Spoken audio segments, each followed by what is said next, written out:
Hey guys, welcome to a new video. Like, comment and subscribe if you enjoy. Without any further interruptions, enjoy the What If. Chapter 1. Beginning of a Legend. Konoha Sandame's office. Hiruzen Sarutobi was a tired man. He had retaken the position of Hokage only a year ago, after his successor, now predecessor, Minato Namikaze, died after the disaster that was the Kyuubi attack. Hiruzen sighed as he gazed at the picture of the blonde man. Why did he die when he had so much to live for?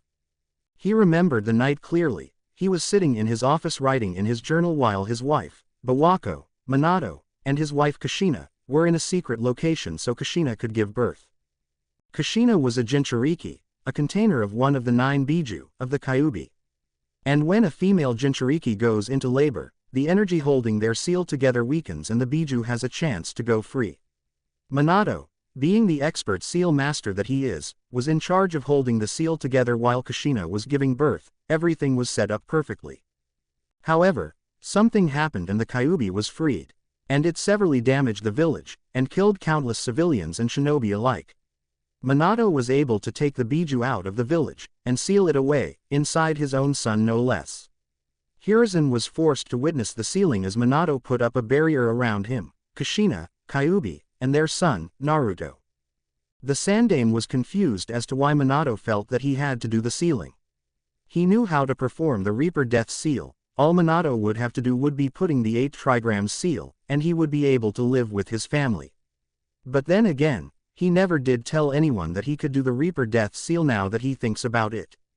When the barrier was lifted, Minato was already dead. The Reaper Death Seal, which summoned the Shinigami, had taken his soul as payment for the sealing, but Kushina was still hanging on to what little life remained within her. The Kyuubi had pierced both her and Minato when it attempted to strike Naruto and prevent itself from being sealed. Both parents had sacrificed themselves to protect their child. Kushina was able to tell Hiruzen Naruto's name, and that both she and Minato wanted him to protect their child. Both of them were dead with a smile on their faces. Hiruzen knew that Jinchuriki were treated harshly, but because Kushina's status as one was kept a tight secret, he didn't know how harshly. The meeting that followed changed everything, for both him and Naruto. Flashback Council Chambers 1 year ago. There will be order in this room. Hiruzen yelled as the chaotic sounds threatened to make everyone deaf. Especially from the civilian side. Everyone was silent at the Sandame's voice, not to mention the annoyed glare he was sending to people he knew would cause problems. A baby Naruto was in his arms as he, somehow, slept through the noise that was the council. Sandame-sama, how can you expect us to be calm at a time like this? We've only just survived a crisis. A civilian member pointed out. I understand that you are all still nervous, Hiruzen said. However, we will not be acting like children who were just let out for recess. Where is Minato-sama? Hiyashi Hyuga asked, pointing out the absence of their Yondaime. Everyone else had noticed this as well and began asking where he was. Hiruzen let out a deep sigh and began. Minato has died sealing the Kyuubi.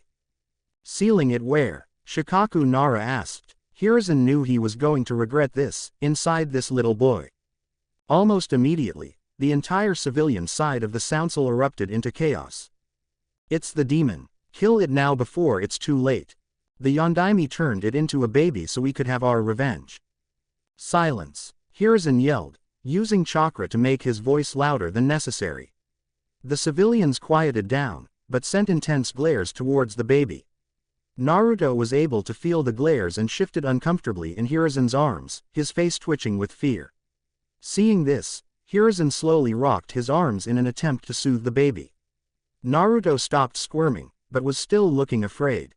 Hiruzen called over an Anbu with a horse mask, and handed Naruto to him. This boy is Minato's legacy. He sealed the Kyuubi inside him so that he could use its power to defend Konoha.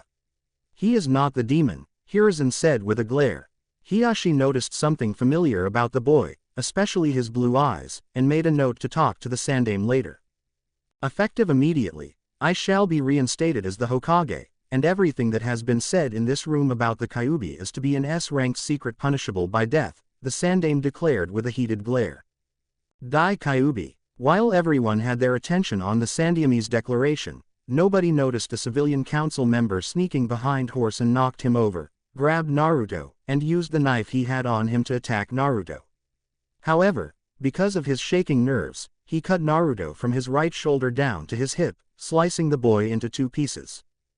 Hiruzen was instantly upon the boy, using what little healing knowledge he had to try and help him. Uma had his kunai piercing the councilman's throat, killing him instantly. All while Naruto was crying loudly from the pain and from the red aura that was surrounding him. Instantly, the civilians began to panic. The demon's going to kill us all. Finish it now, you old fool. The Sandame began barking orders. Bird, get everyone out of here. Hiashi, Shikaku, Choza, and Inoichi stay. Rabbit, get me an available medic. Nin. Horse, make sure that we have no more attacks. Go. All 3 Anbu jumped into action.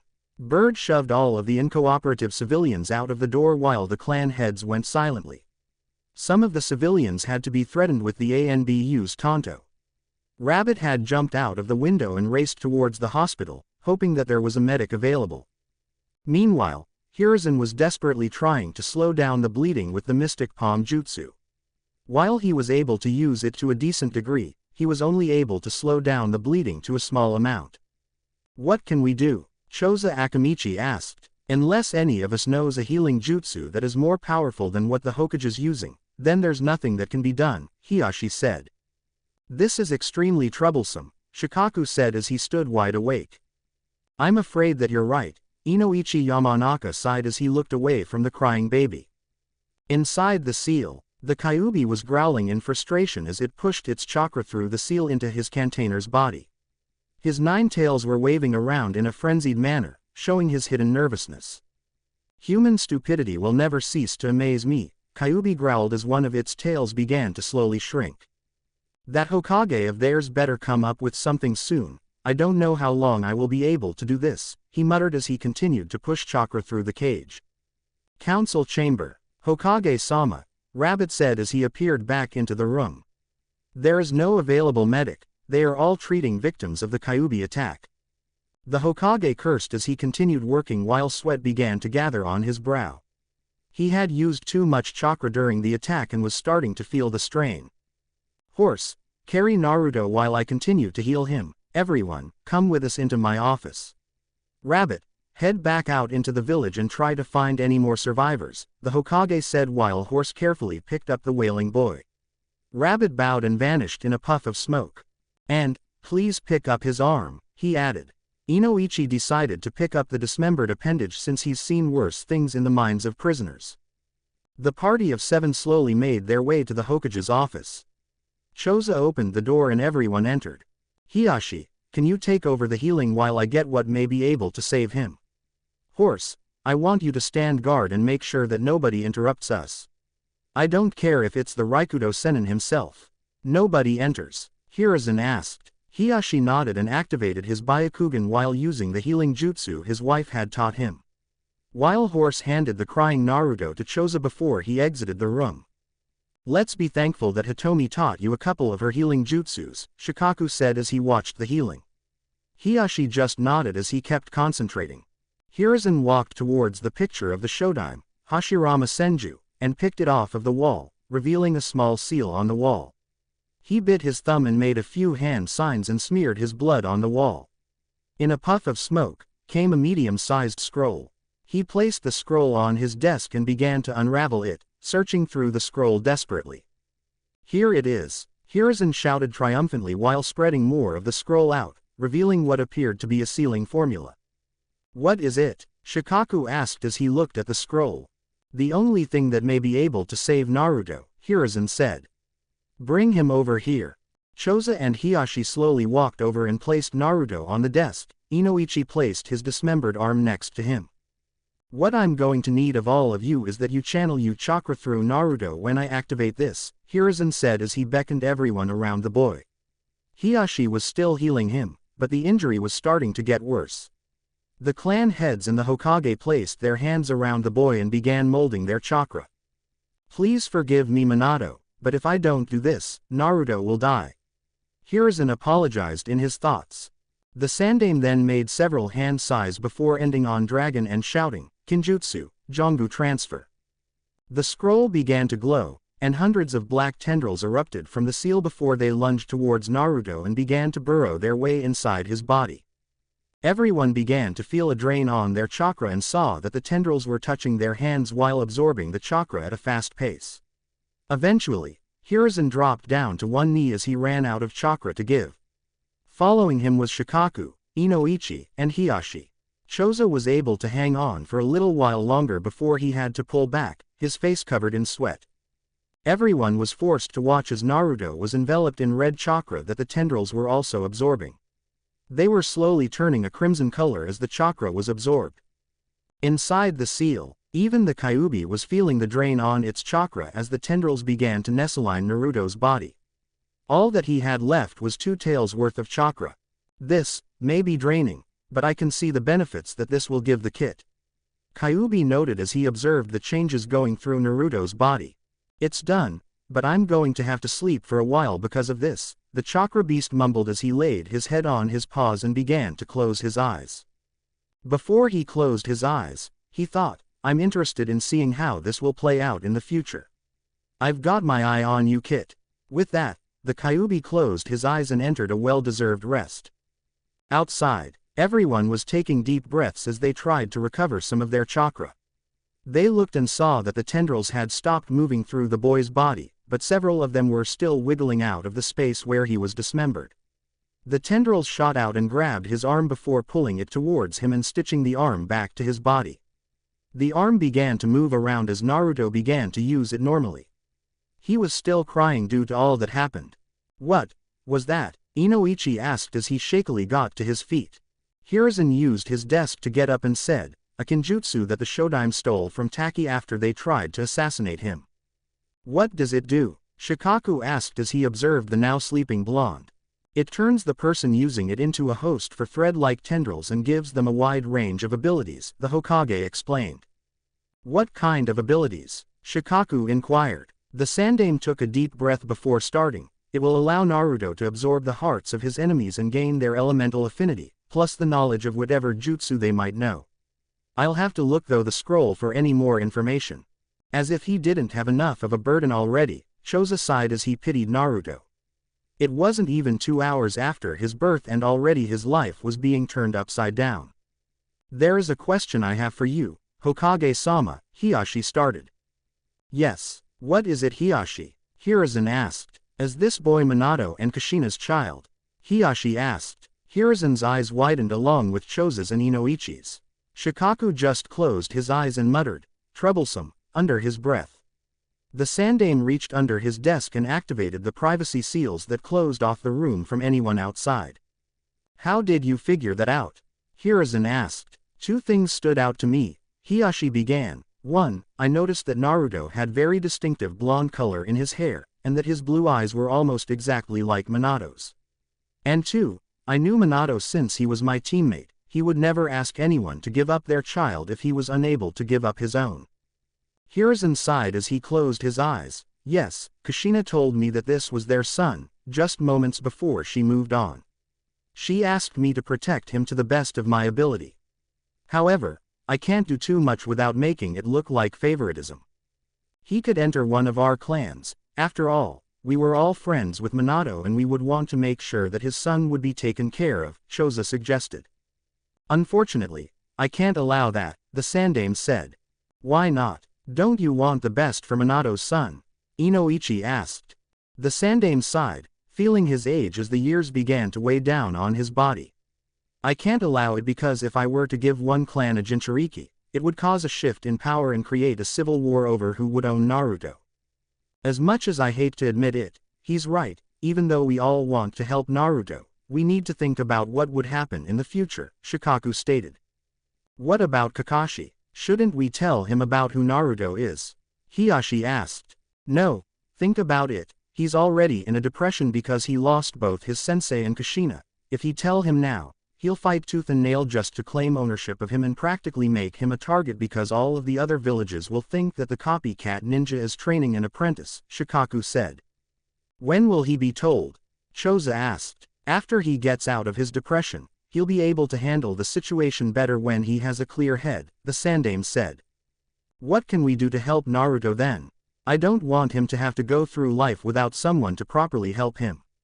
You know that those civilians won't keep quiet with the news that he's the Jinchuriki, Inoichi said. Hiruzen put his hand to his chin and said, you three have children, correct?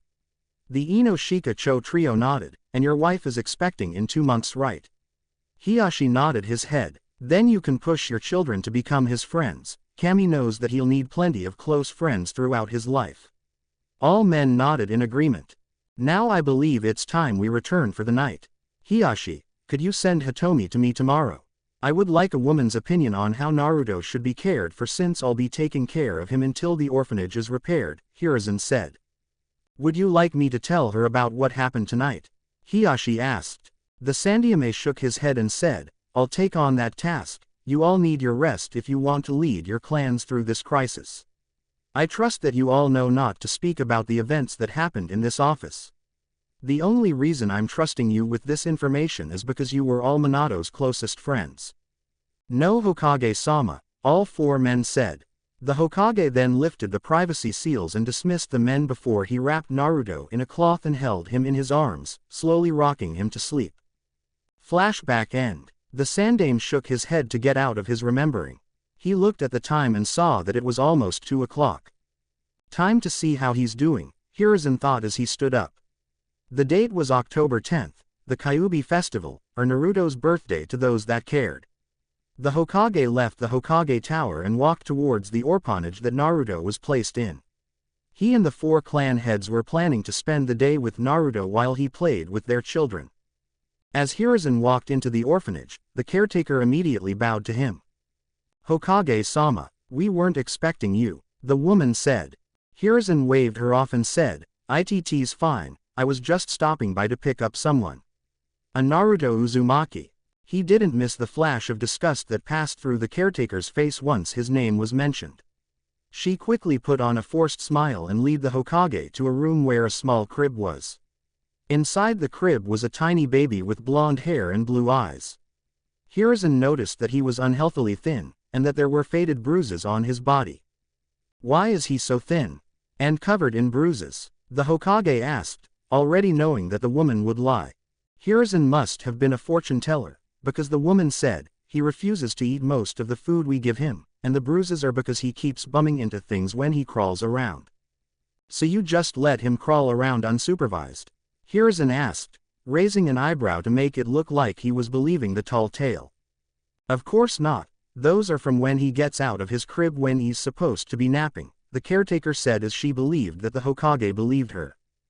Hiruzen knew just how to do 2 things, make Naruto happy and piss off the caretaker, that was clearly doing her job to care for all children. Well, it looks like you're a little genius, aren't you Naruto-kun? Hiruzen said as he picked up Naruto. The small baby just looked at him with a small hint of fear on his face, something that didn't escape the aged Hokage's eyes. Well, we better get going, there are some people expecting us, Hiruzen said as he took Naruto in his arms and left the orphanage, leaving behind a fuming caretaker. She was hoping that the Hokage would get angry at the boy for the lies that she was telling him, but she didn't know that a shinobi was trained to detect lies. Only a trained shinobi could truly hide the truth from the lies. The Hokage then performed a shunshin and appeared at the Akamichi compound where Naruto was welcomed openly.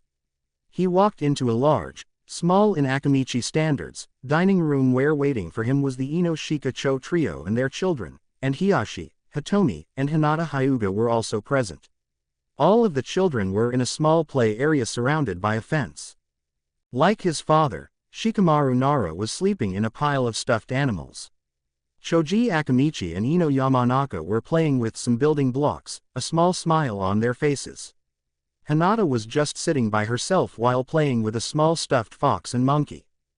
Hiruzen walked over to the children and placed Naruto in the play area, where he just nervously crawled over to the pile of stuffed animals and timidly picked up a stuffed from before hugging it gently. All of the adults watched as Naruto moved to a far corner and continued to hug the frog like it was a shield. Hiruzen saw how he would look at the other children with some fear in his eyes. Obviously there was more going on in the orphanage than he was aware of. I've failed all 3 of them, Hiruzen softly whispered. What are you talking about Hokage-sama? Inoichi asked. Hiruzen sighed and said, it appears that Naruto has had poor treatment in the orphanage. When I picked him up, he was very thin and there were bruises that were slowly healing. How can you allow them to continue doing this to him? Hitomi demanded with a glare. Hiruzen cringed at the woman's glare and said, I've had all the civilians who attempted to assassinate him executed, but I can't do anything to the people who work in the orphanage because it's controlled by the civilian council. All we can do is make sure that he gets the bonds that he needs, Choza said. Hey, look at this, Shikaku said, lazily pointing at the play area. All the adults looked and saw what was happening. Hinata had crawled over to Naruto and held out the stuffed fox for him to play with. Naruto looked at the fox before gently taking it.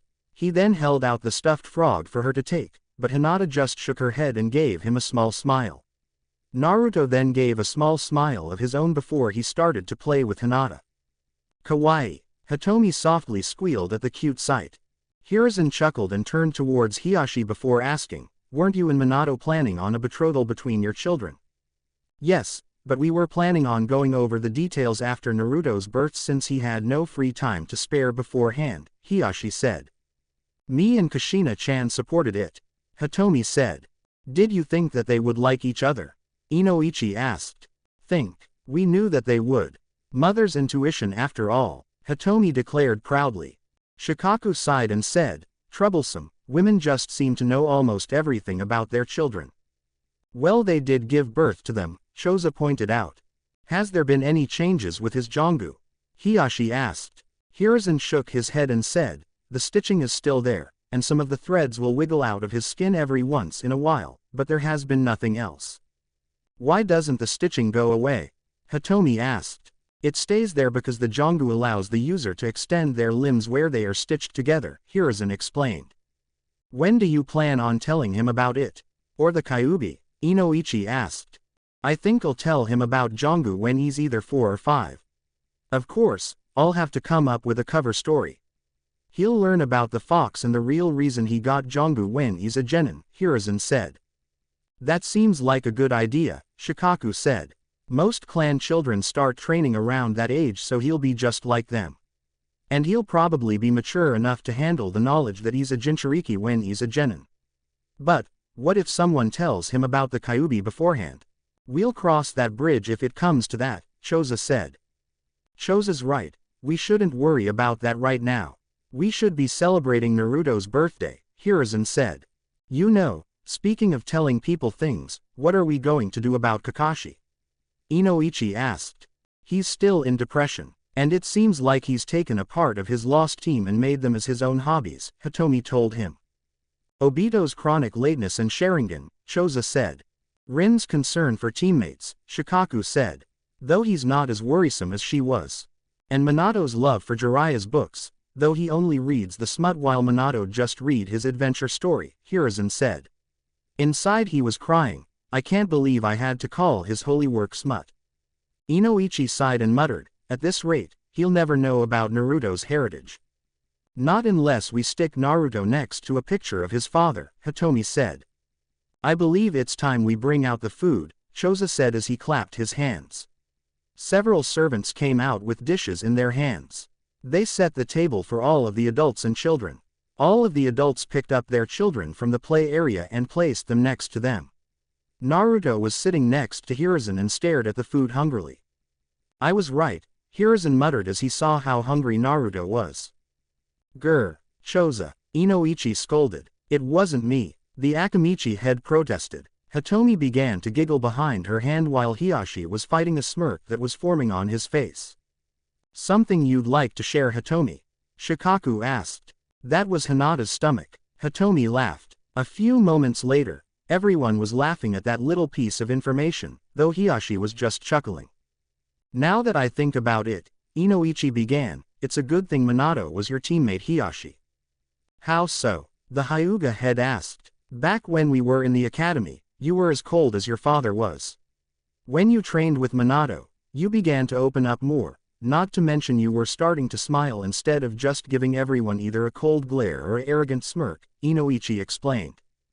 Hiashi sighed and said, I still have to act like a cold bastard with a stick up my ass around the Hyuga elders so they think I'm still the Hyuga image of perfection, instead of how I am now. You must be an amazing actor then, Hiruzen said. Well, Jiraiya-sensei did make me the inside man when we would perform an infiltration mission, Hiyashi explained. Minato-kun was a horrible actor, Hitomi remarked. Everyone nodded in agreement. Hiruzen looked down at his plate and saw that Naruto was practically inhaling whatever food he could reach. Choza, I think there's someone who could eat more than an Akamichi, Hiruzen said. Choza looked over and saw that Naruto was eating at a fast pace. Oh hell no, I'm not losing my title of biggest eater to a baby of all things. With that, Choza began to eat whatever food he could grab. Hitomi had to smack his hand away when he tried to grab a portion of Hinata's. After several minutes of watching the two, Naruto was eventually defeated by the round man.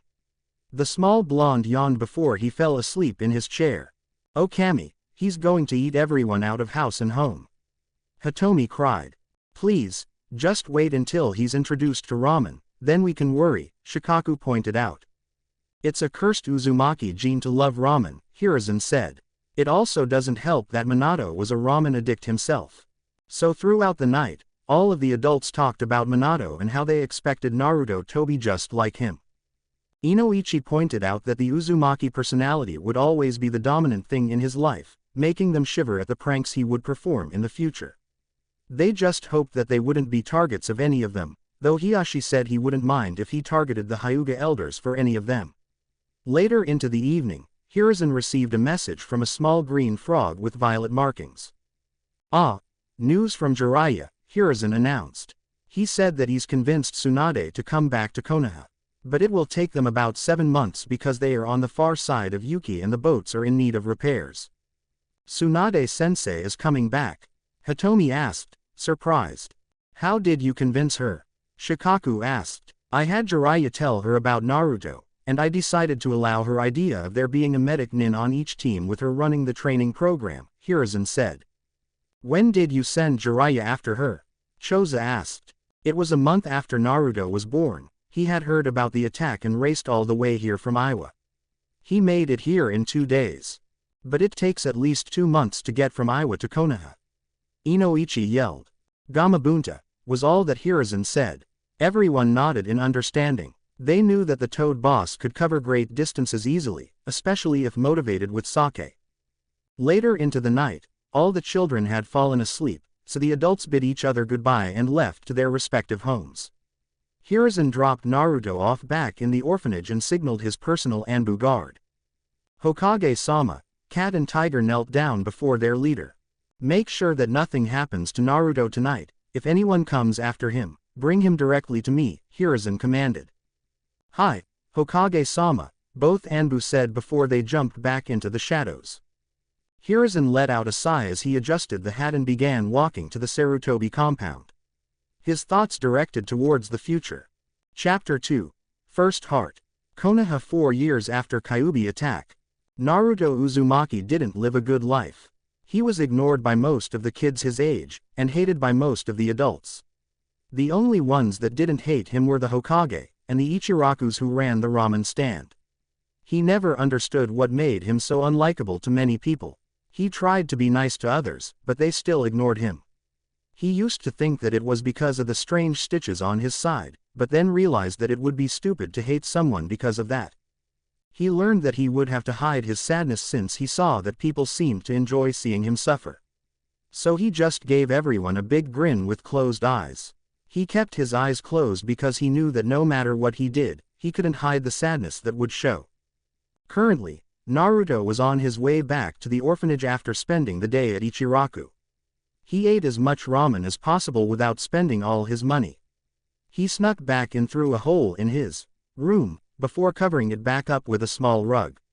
Naruto sighed as he climbed back into his rickety bed and closed his eyes. However, before he could fall asleep, he was yanked out of bed by someone. He looked up and saw that it was the caretaker that was dragging him by his arm. Hey, let me go, Naruto cried as he started to struggle, only to get punched in the head by the woman. Shut up, you little monster. The nasty woman growled as she opened the door to the orphanage. She then proceeded to throw Naruto into the cold winter night. You've overstayed your welcome here. Now leave and don't come back.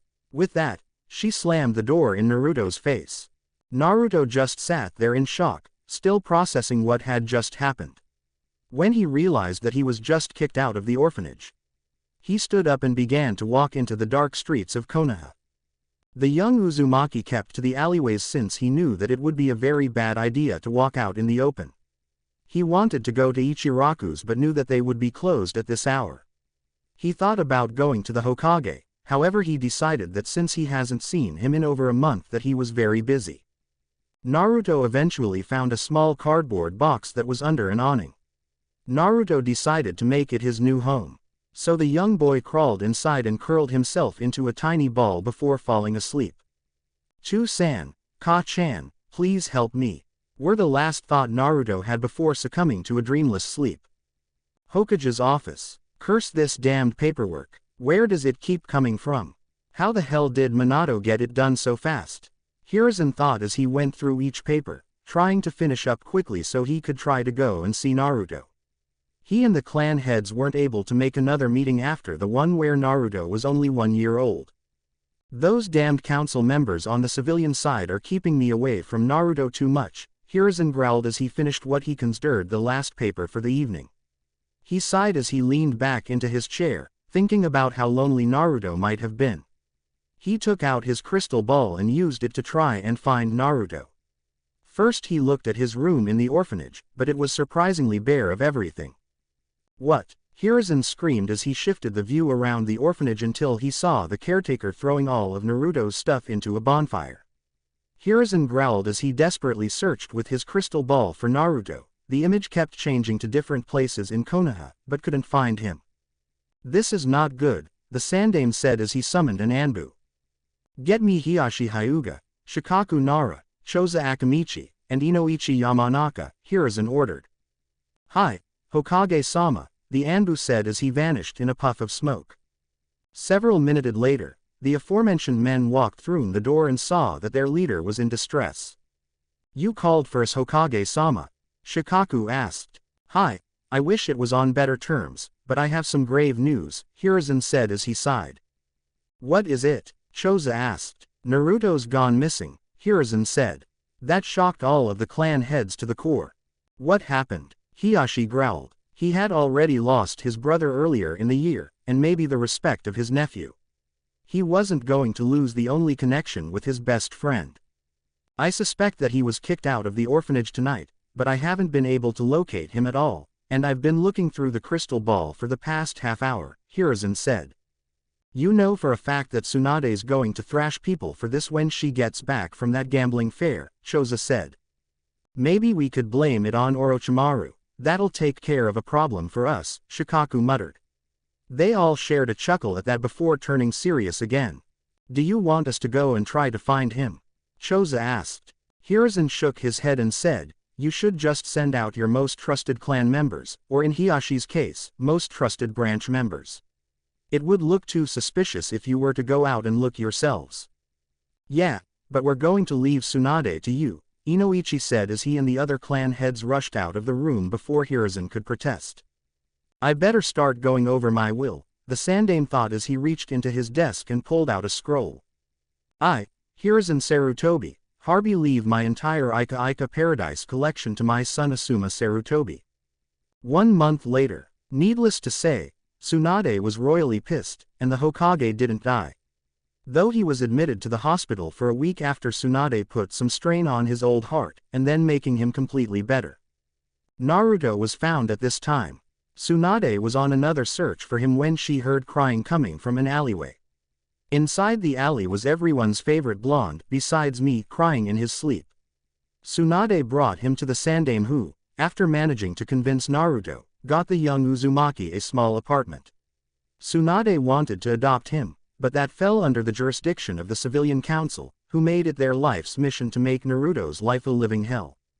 Currently, Naruto was in his bedroom asleep in his bed. His life had gotten somewhat better when the Hokage got him his apartment. It wasn't much, but it was more than he ever had. There were 3 rooms, his bedroom, kitchen, and bathroom, all of them being something that he appreciated when he started living here. Naruto woke up to the sunlight managing to find its way to his closed eyes. The young blonde rubbed his eyes and slowly got out of bed. He made his way to the bathroom where he proceeded to splash his face with cold water to effectively wake him up. He then went back into his bedroom and changed into his black shirt with a red spiral on it, and some forest green shorts. "Ah, I'm hungry," Naruto mumbled as he walked into the kitchen and pulled out a bowl, some cereal, and a gallon of milk. After having a filling breakfast, Naruto then went out to his balcony and took in the fresh air. "What a nice day. I think I'm gonna go and see how Gigi's doing," Naruto said as he ran back inside and put on his sandals before running out and locking the door behind him. Naruto then proceeded to run towards the Hokage tower where he knew the Hokage would be, especially since it was almost 10 o'clock in the morning. "I wonder if I can get him teach me some jutsu today," Naruto wondered as he walked down the street.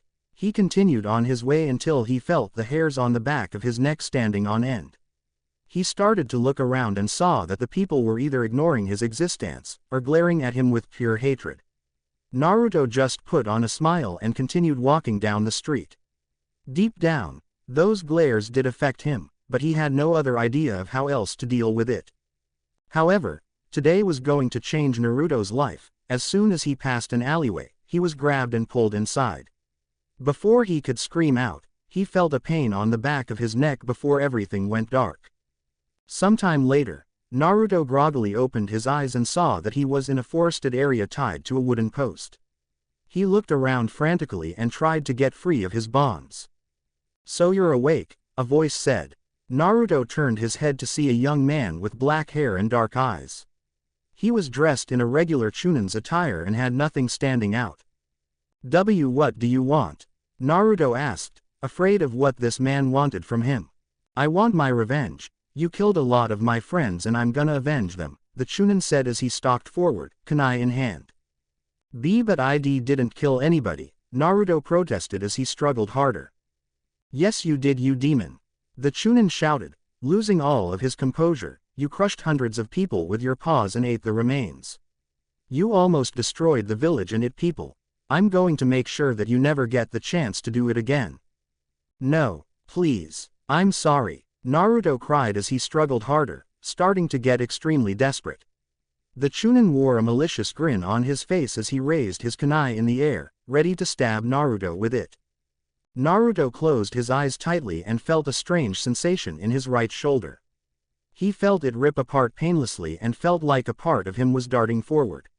He heard a gasp of pain and surprise before he opened his eyes and saw something that shocked him to the core. The Chunin was standing over him with the kunai raised, but that wasn't what shocked him.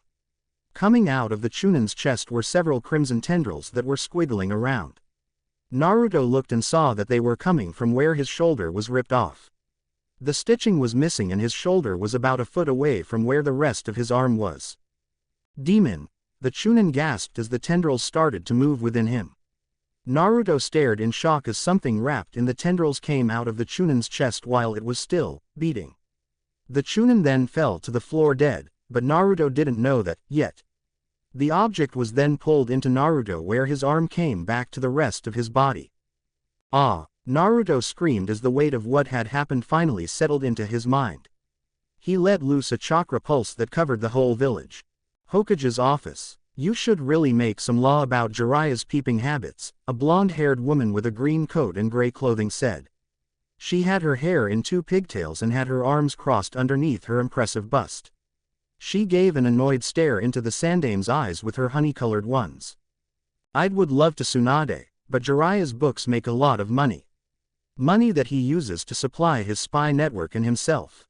He also sends whatever he can spare to Konoha to help with our economy," Hiruzen said as he sighed.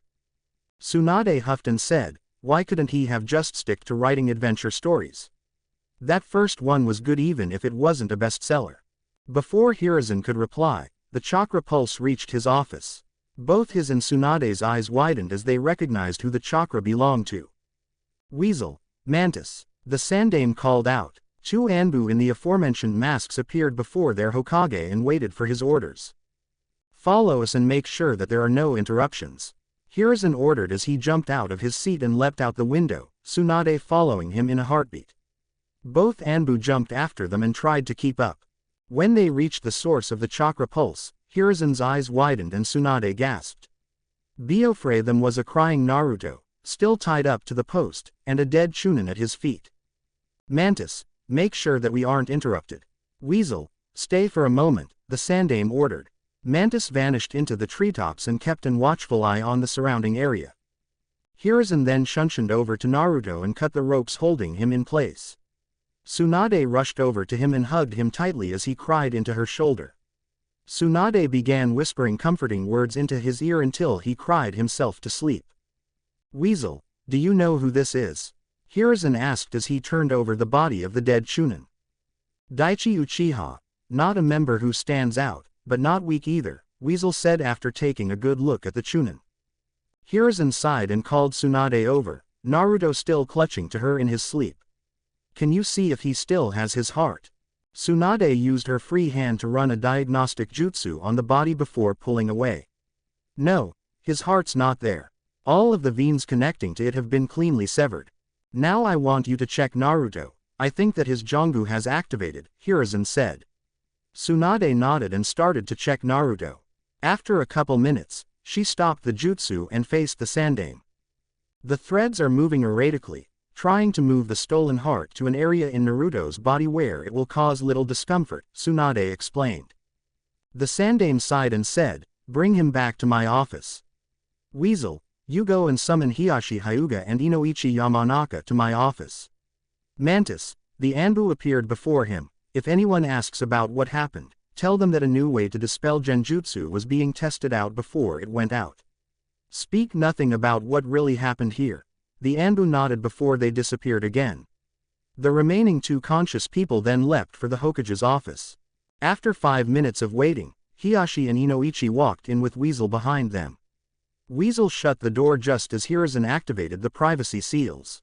Upon seeing Naruto clutching to Tsunade, Hiashi asked, what happened? Daichi Uchiha attempted to kill Naruto after abducting him. Hiruzen started before both clan heads let out a blast of ki. Where is the bastard? He'll be brain dead when I'm through with him. Inoichi yelled. Hiruzen shook his head and said, he's dead. Naruto's Jongu activated and stole his still beating heart. Hiashi was confused. Wouldn't his Sharingan warn him of any attack? I suspect that he didn't have it activated. Daichi only used his Sharingan on foes who he considered worthy, Weasel explained. A stroke of luck then, Hiashi said. I suppose that Naruto is in shock because he saw the heart being stolen. Inoichi asked. Hiruzen nodded and said, yes, I want you to enter his mind and try to help him get over it. He should never have to go through this at such a young age. Inoichi nodded and made a few hand seals before placing his hand on Naruto's forehead and closing his eyes. Naruto's mindscape. Inoichi opened his eyes and saw that he was standing in what appeared to be a dimly lit sewer. This isn't as bad as I thought it would be, the Yamanaka head thought as he looked around. The appearance of Naruto's mind was a little disturbing to him though since it reflected how Naruto felt. His own mind was a nice and peaceful forest, and his daughter Ino's was a field of flowers. Naruto's mind only showed that he was lonely and depressed. Inoichi then decided to walk deeper into Naruto's mind in order to find him. After what felt like an eternity of walking, he reached a giant cage that had a piece of paper on it with the kanji for seal on it. Is this what I think it is? Inoichi thought as he peered inside. He was met with a giant red eye that lazily stared at him. You're not my jailer, a booming voice said as Inoichi realized what he was seeing. Kyuubi, Inoichi gasped as he saw the biju fully illuminated behind the cage. The only thing that confused him was the fact that he only had 5 tails and what appeared to be the stump of a 6th. I know what you're wondering, what happened to my tails, right? Kyuubi asked, to which Inoichi just dumbly nodded. Remember the night I attacked? When your Hokage used that kinjutsu to save the boy, it drew upon my chakra when you and your allies ran out. Let me tell you, I was left with 2 tails worth of chakra. Why are you being so civil with me? Inoichi asked. Kyuubi snorted and said, because right now, you're the only one who can make sure that my jailer doesn't become a brain-dead idiot. If you want to find him, he's down that hallway. Kyuubi pointed a claw in the direction Naruto's consciousness had retreated to. Thank you. Inoichi said as he began walking down the hallway. The Kyuubi said nothing as he watched the Yamanaka go to help his Jinchuriki. Inoichi walked down the white hallway until he reached a door. Seeing that it was the only way to go, he opened the door and was blinded by a bright light. When he opened his eyes, he saw that he was at one of the training grounds. This must be where Naruto was taken to before, Inoichi mused as he walked and saw the events that happened when Naruto was abducted. Inoichi was then blinded by a bright light before he saw that the events were repeating themselves over and over again.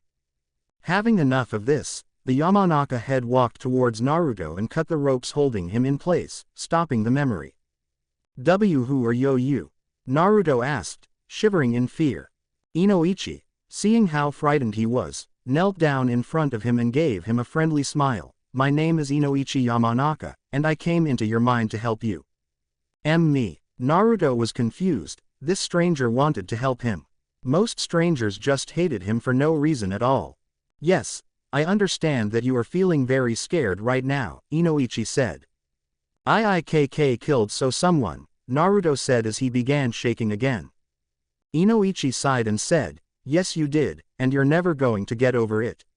But you have to understand, if you didn't defend yourself, you would have been either seriously hurt or dead. Naruto stared at him in shock as he continued, people never get over their first kill, but you have to find a way to move on. People make hobbies to try and do it. A person I know is always late to any meeting, do you know why? Naruto shook his head, because that's how he copes with his problems. I think I understand what you're saying, Naruto said. Inoichi smiled and said, good, now how about we go back to the real world? The Hokage's very worried about you. And I know you have some questions for him. Naruto nodded and Inoichi placed his hand on his forehead and both of them closed their eyes.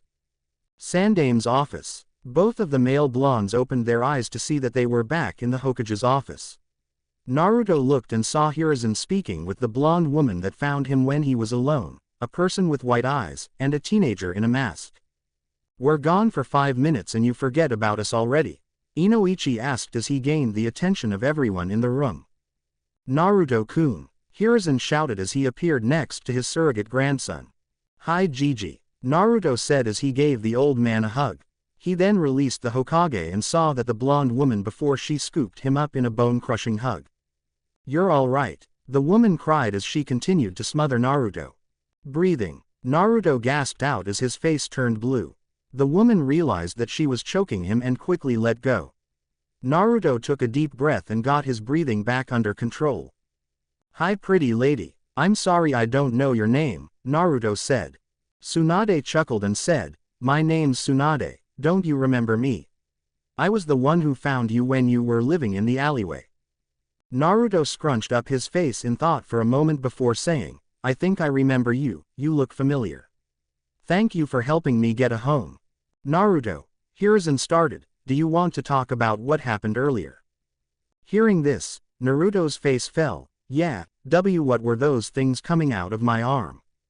Hiruzen sighed and said, to explain it clearly, I would have to talk about the day of your birth. We had just survived the Kyuubi attack and were recovering. We had discovered an enemy spy who was attempting to leave Konoha with the information that we were at our weakest.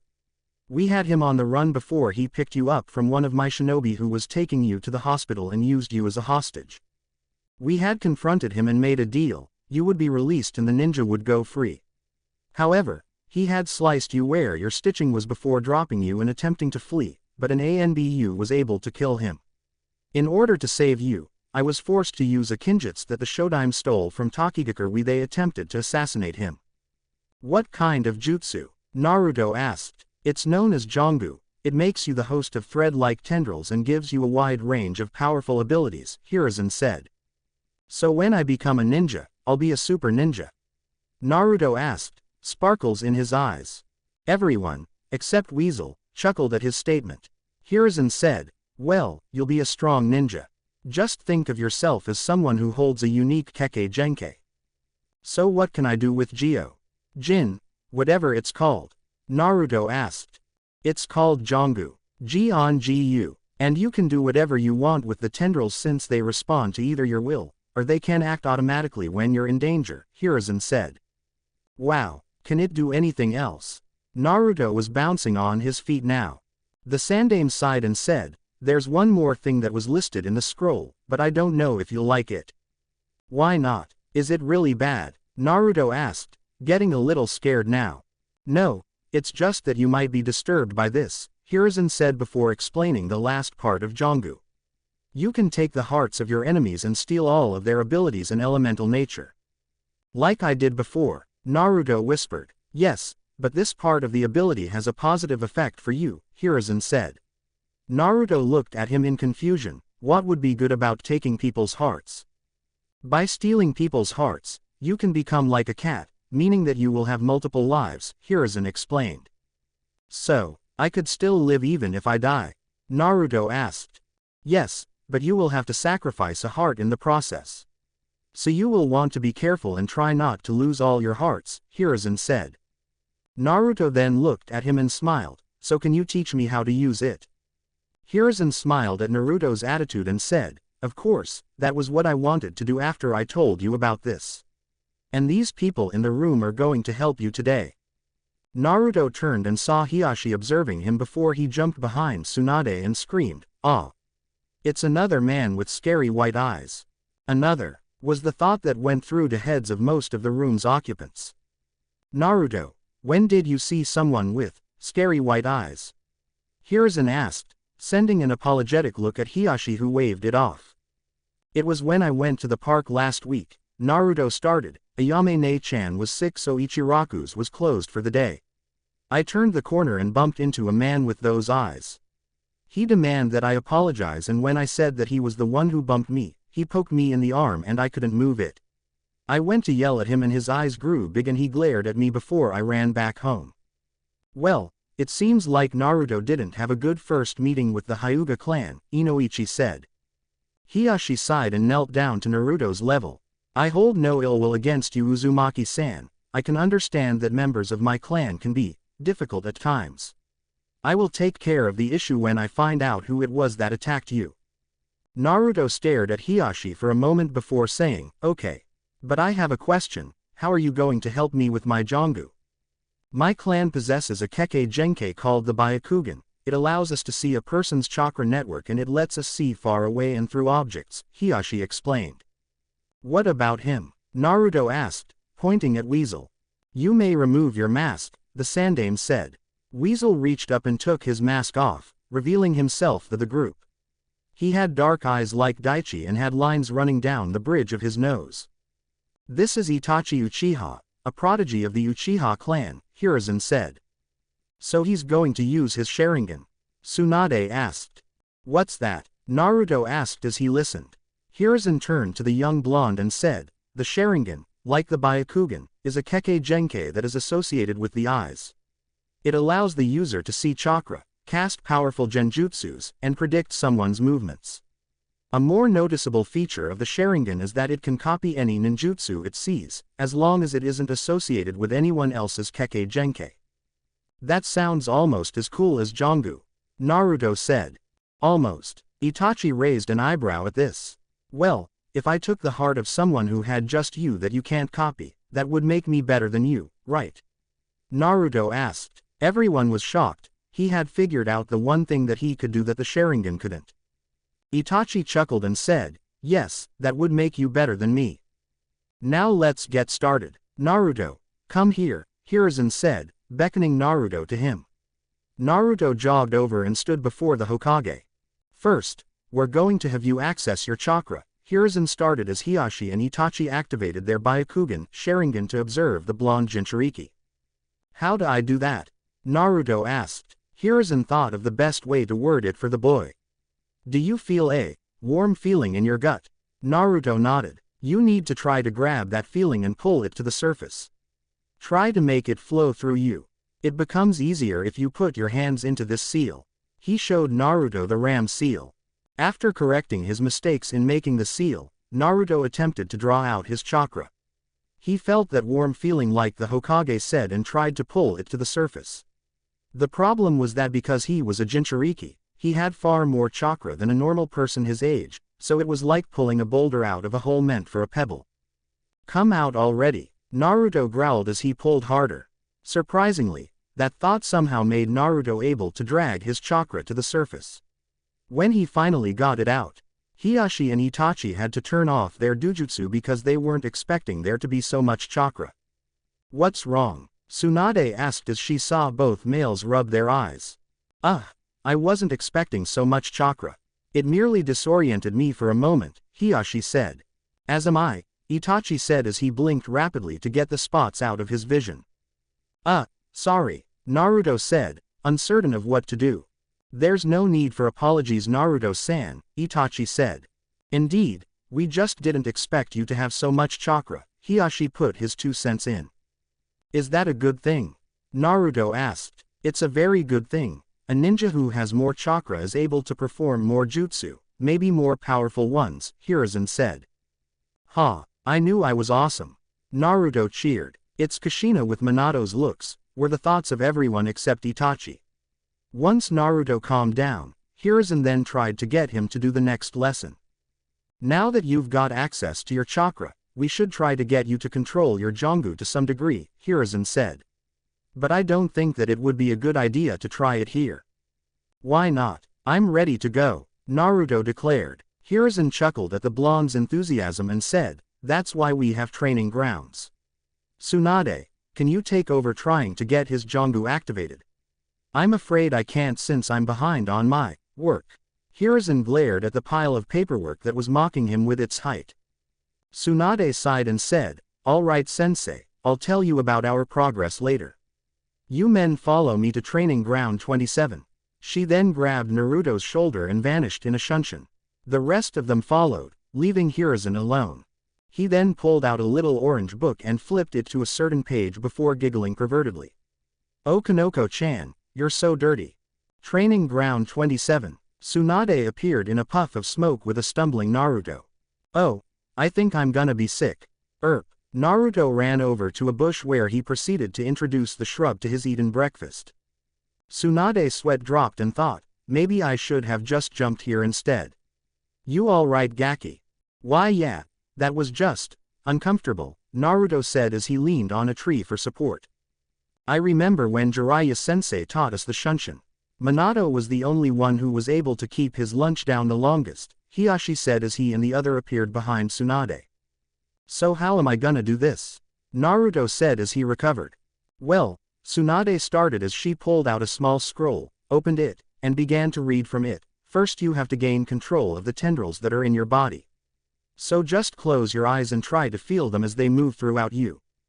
Naruto did as instructed and after a few minutes of concentrating, he opened his eyes and voiced his frustrations. I can't feel anything, it's just not there, Naruto complained.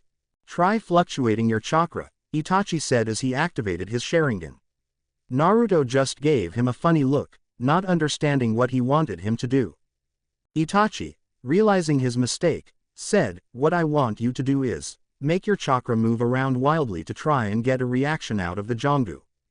Naruto nodded his head and closed his eyes. This time he made his chakra move around in an erratic manner before he felt it start to move to his right forearm. His arm then felt a little numb and heard a few gasps. He opened his eyes to see that several tendrils were moving in and out of his forearm without leaving any sort of mark that they had emerged when they went back in. Awesome, Naruto shouted as he saw his progress. I didn't expect him to do it so quickly, Inoichi said. He's just like Minato, able to get the gist of any technique in only a few tries, Hiashi thought as he watched Naruto make his tendrils dance through the air, making shapes or animals. I think I've got the hang of this, Naruto said. Well, you can use what sensei wrote down as the basic control, Tsunade said as she read the scroll. When you have a better control over it and are a little older, you can start on some of the complicated stuff. I want to work on it now, Naruto whined. Yet, he's got Kushina's attitude, always wanting to do the hard stuff right away, Hiashi thought, silently chuckling to himself. I think that you've done enough work for today, now how about I treat you to some ramen? Tsunade said the magic words. Ramen, Naruto yelled as he clung to Tsunade's leg. To Ichiraku's. All right, just get off, Tsunade yelled. Thank you for watching. If you enjoyed the video, be sure to like, comment and subscribe, as well as checking out the author on fanfiction.net.